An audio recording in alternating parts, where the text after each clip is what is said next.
Welcome back everyone to video 1.2 scenario of the tax company PC. This is 6 of 10.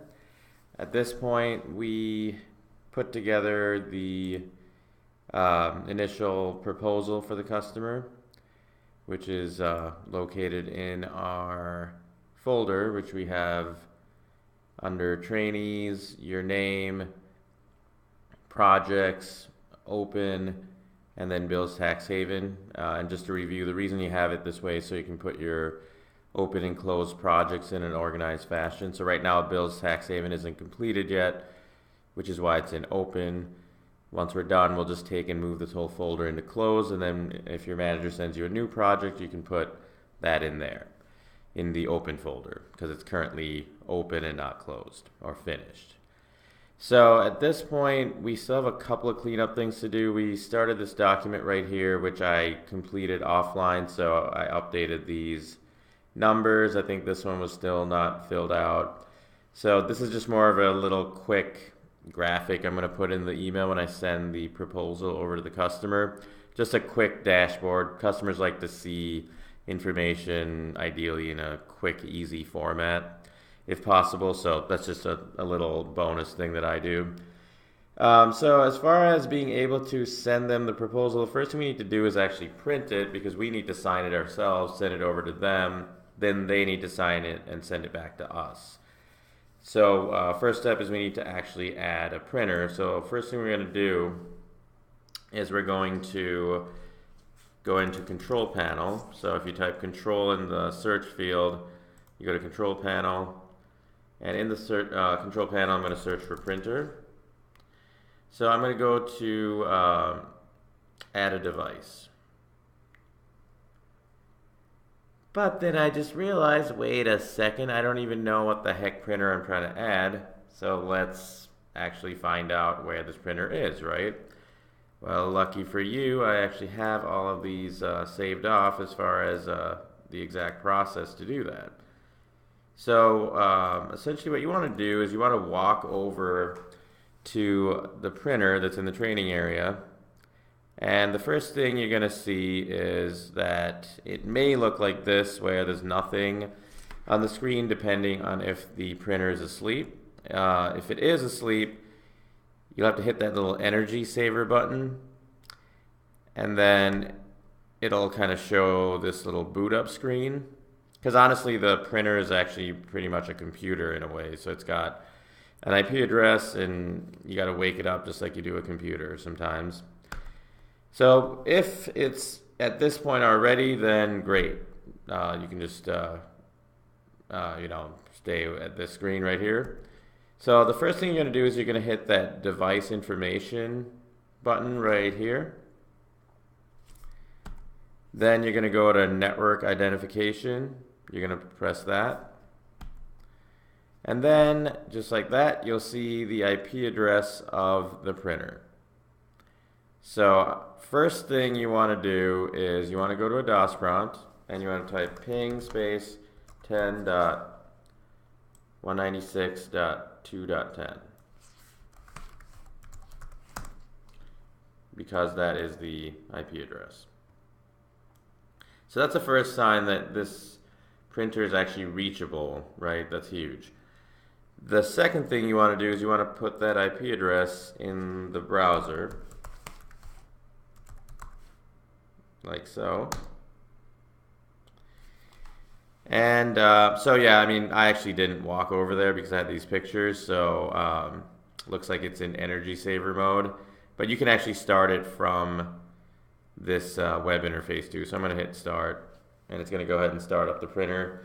If you had done the steps on the picture, you wouldn't have to do the But really the only reason I'm doing this is because I wanted to just make sure that the printer was actually online. So on pretty much any network printer, you're going to have some kind of web interface so you can actually connect to it, and you can see if it's up and running. You generally want to see this kind of like green status window, stuff like that. So you want to look also at like the ink levels, so sometimes if someone is saying that the printer isn't working, that's one of the most obvious things. Or if you have things like the page, the printer door is open, things like that, it'll actually give you a status window here. So it's just a quick thing you want to do as a sanity check to make sure that the printer is actually up. And you can also just hit this button for refresh just to see if it's up and running yet. Because generally you want it to be at a stage where it's saying the printer is ready for use. So I'm just going to give this a moment just to make sure that it's actually up and running.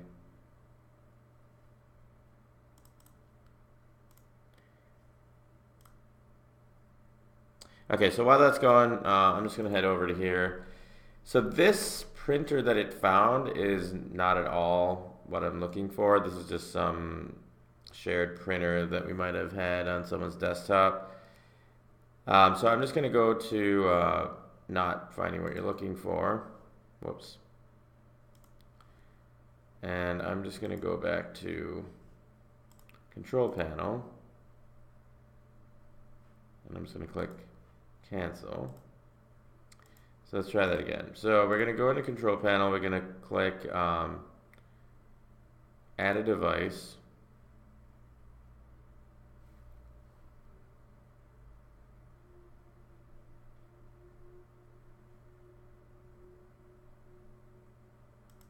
Actually, I'm just going to go to view devices and printers. And then I'm going to do add a printer. Sometimes it just works better this way. And I'm going to click the printer isn't listed. And then you can just manually add it. So this is where we're just directly adding the printer to our computer without a print server, which is a device that it's a server that kind of sits in the middle and is already connected to the printer, and it makes it a lot easier. But I want to teach you how to do both. So at this point, we're just mapping directly to the printer through the IP address. So I'm going to add a printer using the TCP/IP address or host name. And I'm going to do device type to auto detect. And I'm going to put in the IP address of 10.196.2.10. And you do want to have this query the printer and figure out the driver. The driver is basically how the Windows 10 operating system is going to communicate with the printer. So the driver is basically how the operating system can connect to any piece of hardware, whether it's something like the mouse that is directly connected to the computer or something over the network like the printer through this IP address. So Windows 10 has really come a long way with being able to detect drivers automatically. In the old days with even Windows 7, you had to manually download drivers from the website of this Kyocera printer, for example, but we shouldn't really have to do that here. So now it's connecting to the printer, and it's so you'd already saw that the printer was there. So I'm just going to call this the Kyocera MN550 printer. The reason I want to rename the default name is in a production environment, you want to put the site name in there at least so that if you look at it exactly where it's located, because if it just says some kind of random name like what Windows wanted to call it, which is this is just the model number of the printer, which isn't that helpful if you're like on a computer remotely and you want to know where this printer is located. So if you put the site name in it, at least it's a site in Minnesota at site 550, things like that. So it's just an easier naming scheme to follow. And then we'll click next, and I'll print a test page. I'll close it, then I'll hit finish. And I'm going to go quick, make sure that the test page actually works. So I'll be right back.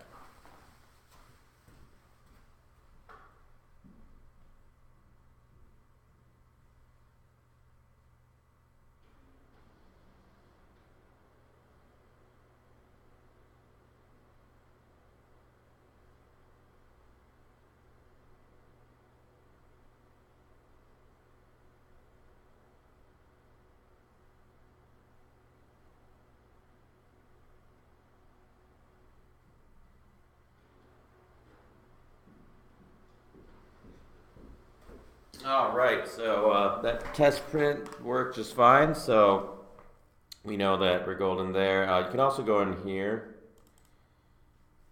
so you can see that the test page was sent to the printer.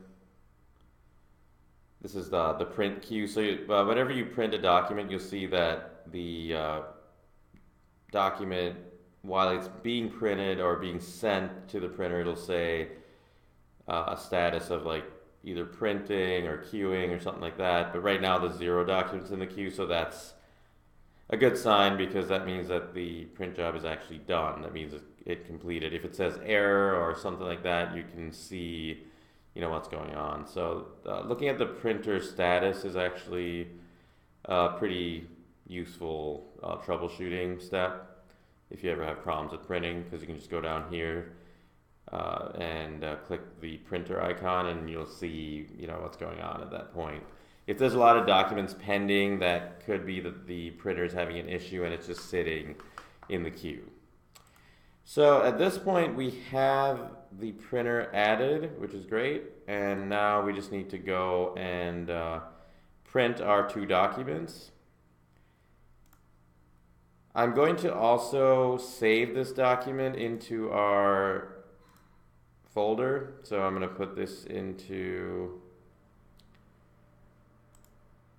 our network folder under training, under trainees, TED trainee, under projects, open, bills, tax haven. So I'm just call this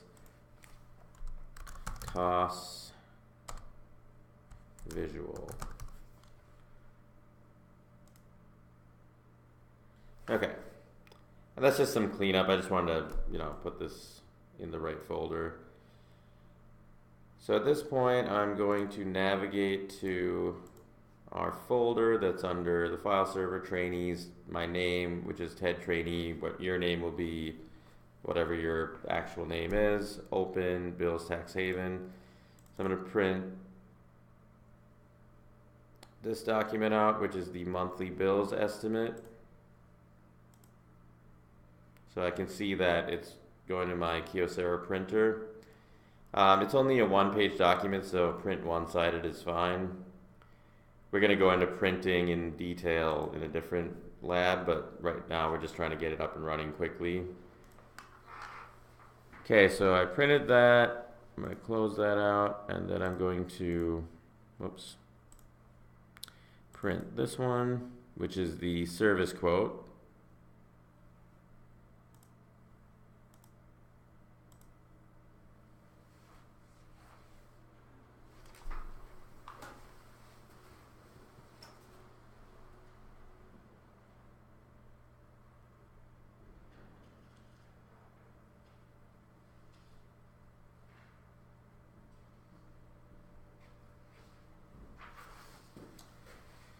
Alright, so I've got my monthly bills estimate and my service quote documents in front of me.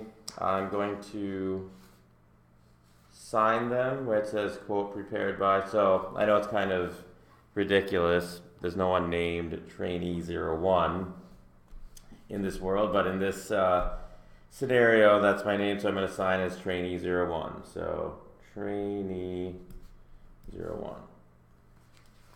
So I'm going to sign both of those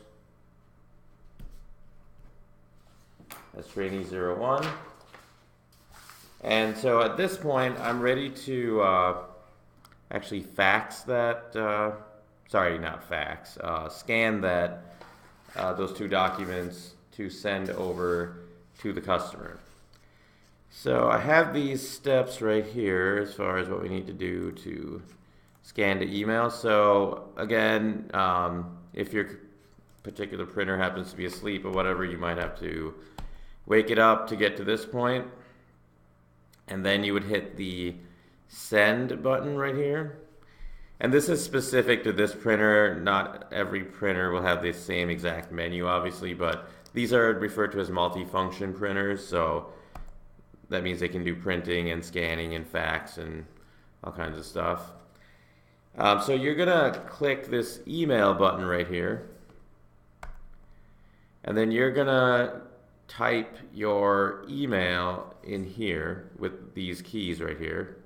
So you're going to type trainee 02 or trainee 14 or whatever, trainee number at transcendit-mn.org. So right here, this is what your email or my email is. Yours is going to be whatever your trainee number is.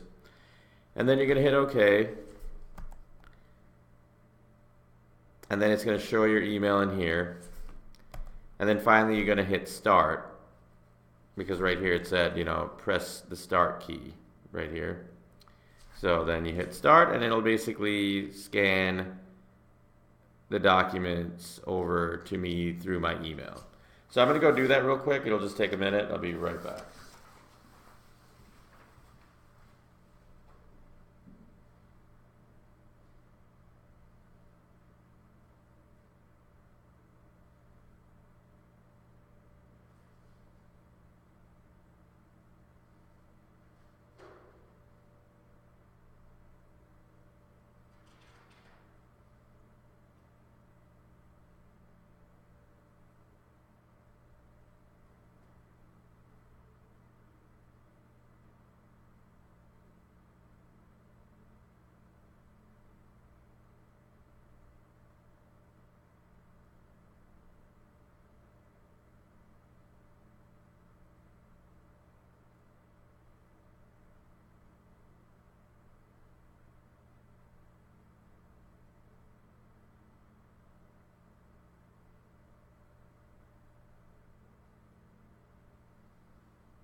Okay, I'm back.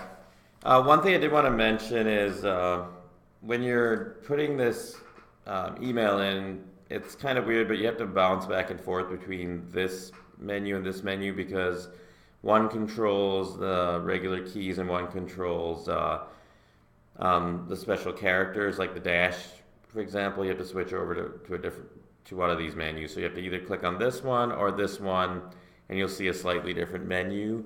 So just keep that in mind in case you get stuck on that. So at this point, if I go to my Trainee01 email right here, you can see that I got this scan. So this is pretty typical.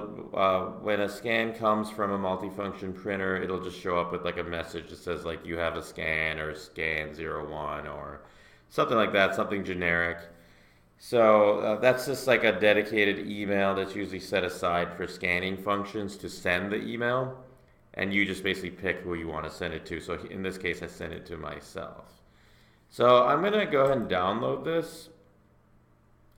So I'm going to save this file, which I'm using Firefox right now. So Firefox saves it up here, which may not be intuitive, but you have to go up here. And then you click this button right here to view the file. So I'm going to go ahead and copy this because you want to get in the habit of putting it all in one place. So I'm going to put this scanned document in here.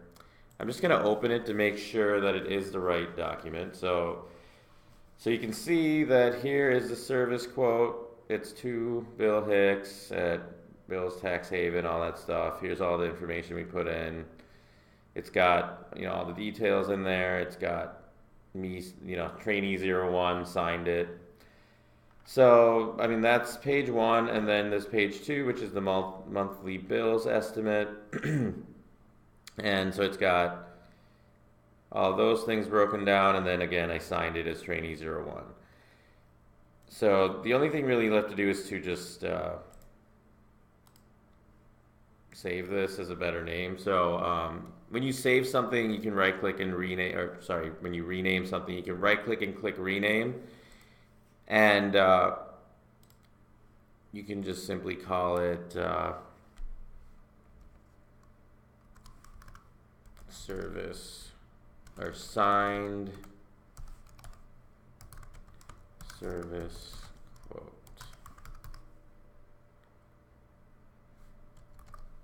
Bills tax haven.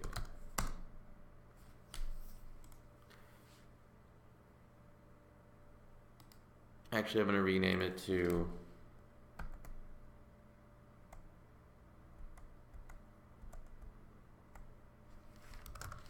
Trainee 01 signed. So that way it's really obvious if someone sees this document, you can see this is the one that Trainee 01 signed.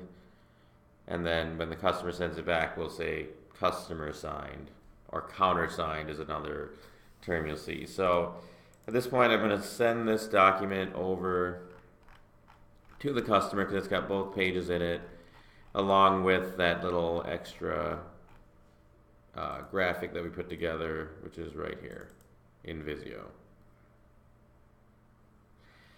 So to copy this, I'm just going to hit Control A, and that'll do a select all, and then I'm going to do a Control C to copy, and then I'm going to head over to my email. I'm going to hit New, and then I'm going to actually paste this from my template over here, where I'm just going to copy and paste this, but you're going to need to manually type this in. So I'm just going to do that.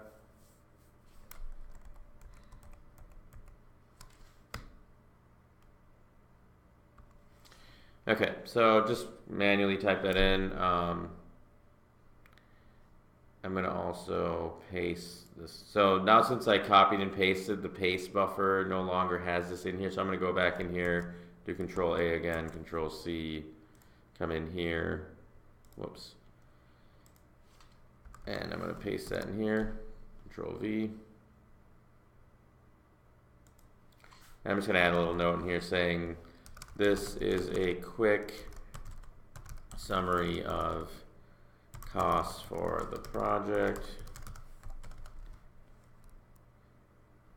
The details are all in the attached documents.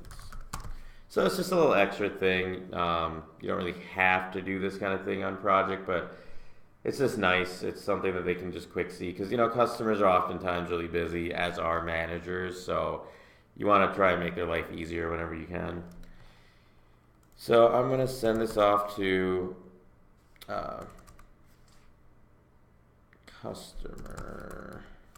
trainee.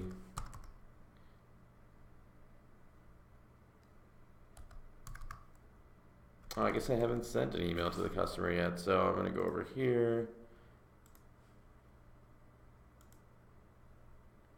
and copy this email.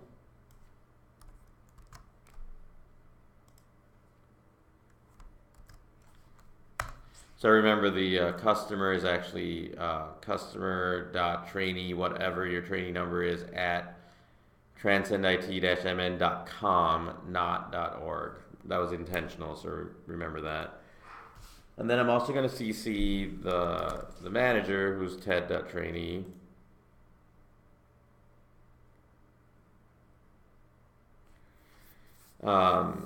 So at this point, I'm going to just send an email with the subject of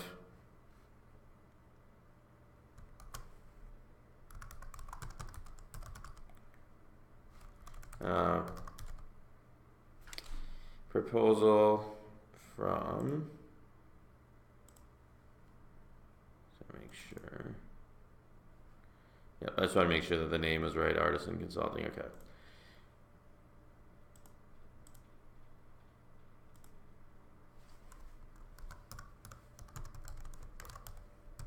Okay, so it's proposal from Artisan Consulting. Hi Bill, per the conversation during the kickoff call, attached is the proposal. Please let me know if you have any questions. If everything makes sense, please sign and reply back to all. So, very important. It's always good to not, forget to actually attach the email. That's always embarrassing.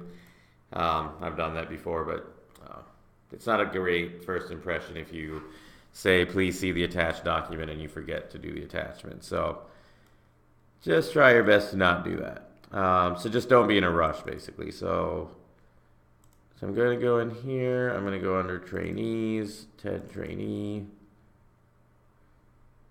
projects, open, bills tax haven.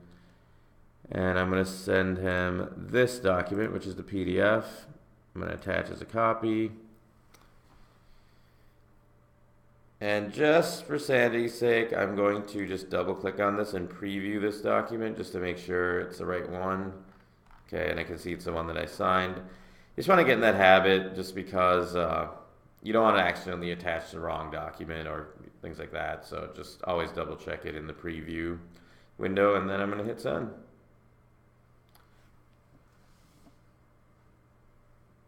So at this point, the customer should be getting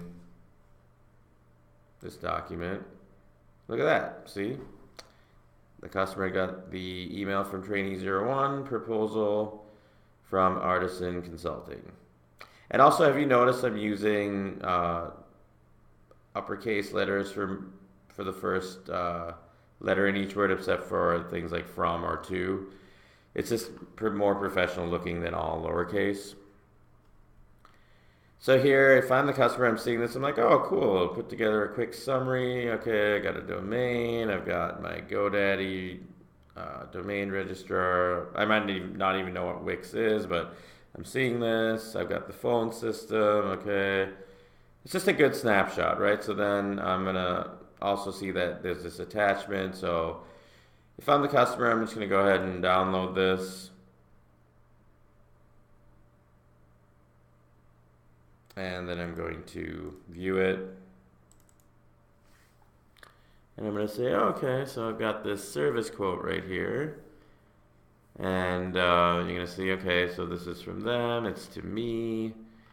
I've got this print server. Okay, that must have been for the printer. I've got my laptops. I've got 4 of them. I've got the desktop. I've got a UPS. I've got QuickBooks, Lacert. And then I've got my hourly consulting. I'm going to see I've got 88 hours at $100 an hour. So $8,800. This is my total costs that I'm going to have. And then this I wasn't even expecting. Most customers are going to have to figure this out on their own, but we also sent them the monthly bills estimate, which has their domain costs, their web hosting, their Office 365, their phone system costs, Comcast internet, and ADP payroll costs. So I've got an annual cost or a yearly cost of $79.86. So this is pretty darn detailed. So if I'm the customer, I may have other questions. I may call the Trainee01. I may email them. It's hard to say. It depends on what the customer interpreted, but in this particular case, I'm going to say that this made sense to the customer. So now, as a customer, I'm going to print this out, and then I'm going to sign it. So I'm going to go ahead and grab it from the printer. I'll be right back.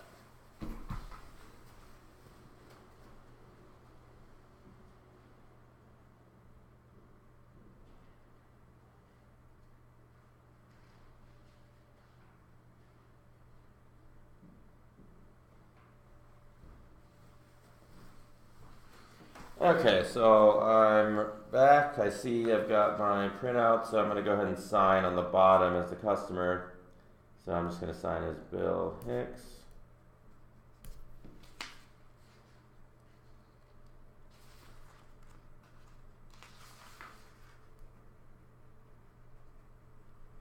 Okay, so now that I signed both, I'm going to go over to the printer and I'm going to go ahead and scan them to myself. So this time I'm doing it as the customer. I'm doing it as Bill Hicks. And I'm going to go ahead and I'm going to scan them and send them back to Trainee01 since I approve of this quote. So I'll be right back again.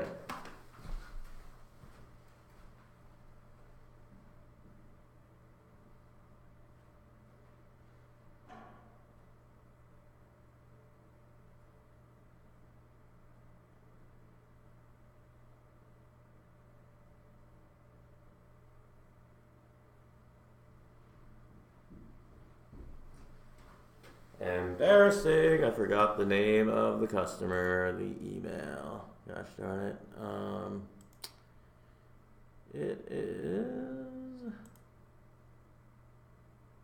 good Lord.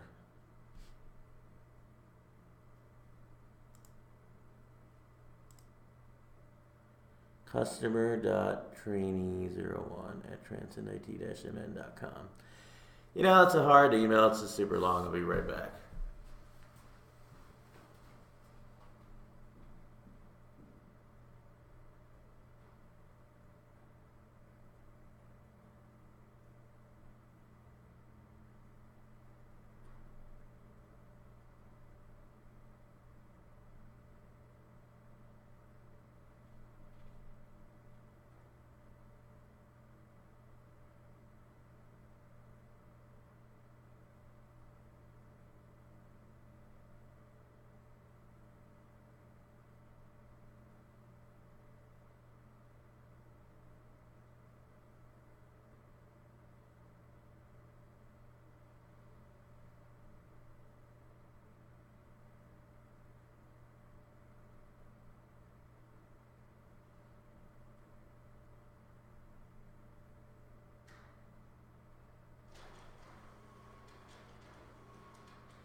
Okay, I'm back. So at this point, I have scanned the signed documents from the customer. So I'm Bill. I just basically scanned it to myself.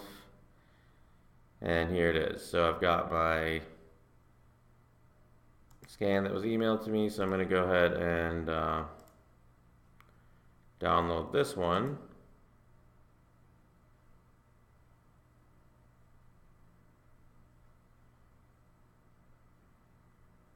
I'm just going to check that it was the right document. Yep, so I can see that I signed it as Bill Hicks.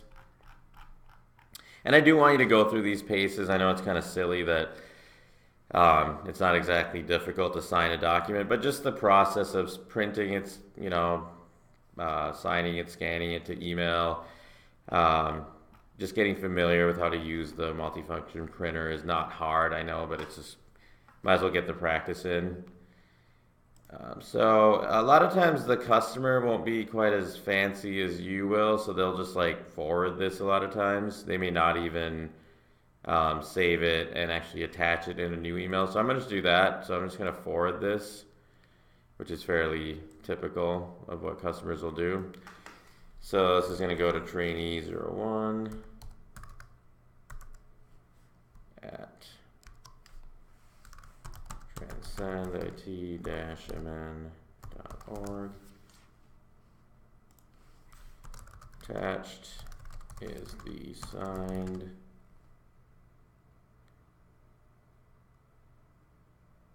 proposal bill. So I mean, this isn't very professional on the customer side to just send such a quick document without a good name or whatever, but a lot of times they're busy and whatnot, so this is something you'll see. They won't necessarily reply to the last email that you sent the proposal to them, which would be nice because then you can see the audit trail of what's happened, but I'm just being honest with you, this is what happens a lot of times.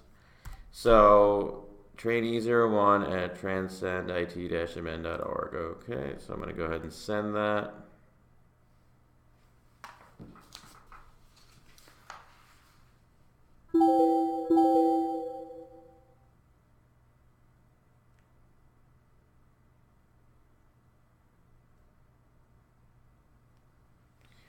Okay, so at this point,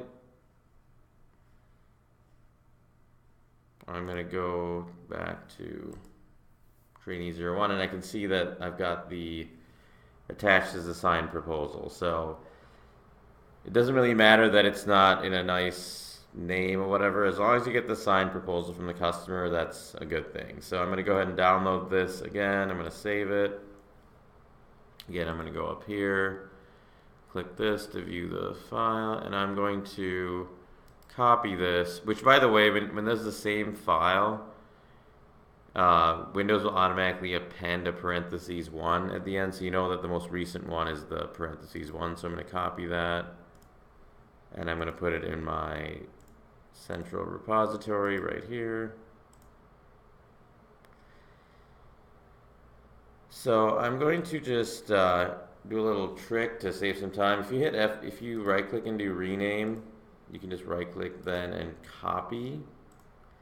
And then if you right click and rename here, you can right click and paste, which is just a fast way of updating the name. So I'm going to say customer signed service quote, because really that's what you want. You want the customer signed one.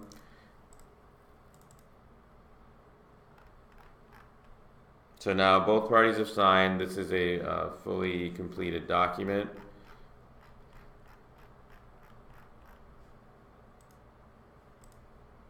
So at this point, I'm going to move forward with the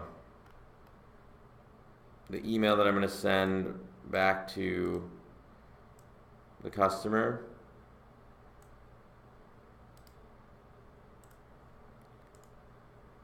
So I'm going to send a new email to the customer just because they just forwarded this email. So, and I'm going to, of course, CC my manager, which is Ted. You always want to CC the manager on important emails like this. So I'm going to paste the response like that. So I'm just going to say, hi Bill, sounds great. I'm excited to get started. I'll be putting together the statement of work, the high-level design, the bill of materials, project plan, implementation plan over the next week, and we'll set up time to review them with you. Look forward to working with you soon. So I'm going to say signed proposal Bill's Tax Haven. So you want to browse over.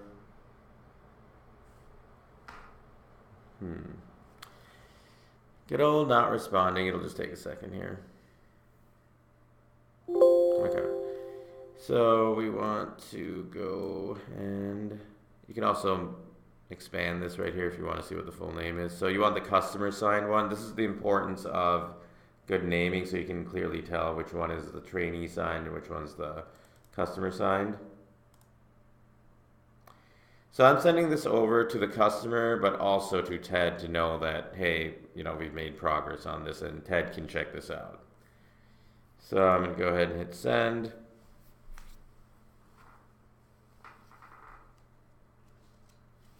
And at this point,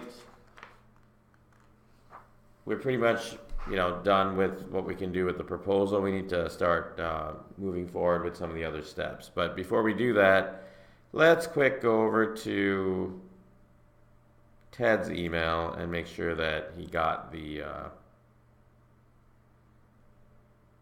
so here you can see that he got the initial email where I CC'd him when I sent my trainee signed version to the customer, and because I CC'd him, and now he can see that the customer replied to me, and